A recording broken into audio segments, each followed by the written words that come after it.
नमस्कार मंडळी. तर काल आम्ही सांगितल्याप्रमाणे आपण पाहू शकता आम्ही काय काय खरेदी केलेली आहे. ग्रोसरीचे रेट्स आम्ही धीरम ₹2मध्ये मेन्शन केलेलं आहे. तर आम्ही कांदे, बटाटे आणि बटाट्यामध्ये बघू शकता आम्हाला मस्त असं हार्ट शेपचा बटाटा भेटलेला आहे. आणि घातासाठी आम्ही भोपळा घेतलेला आहे. अजून बऱ्याच भाज्या होत्या पण आम्हाला जास्त तेवढ्याच घ्यायचं होतं म्हणून मी जास्त तेवढ्या घेतल्या. आणि त्या ज्या ज्या वस्तू घेतल्या त्याचं वजन करण्यासाठी आम्ही पुढे गेलो. वजन करून झाल्याच्या नंतर आम्ही पुढे जाताच आम्हाला मस्त असं क्रिसमस स्पेशल प्लम केक भेटलेला आहे. तर आम्ही तेही घेतलेलं आहे. आणि बिलिंगला उभं राहिलो तेवढ्यातच गाथा आमची रडायला लागली.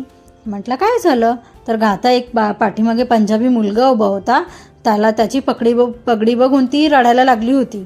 मग आम्ही पटपट बिलिंग केलं आणि बाहेर पडून मस्त सगळं जे सामान होतं ते गाथाच्या स्ट्रोलरमध्ये टाकलं आणि आम्ही घराकडे निघालो.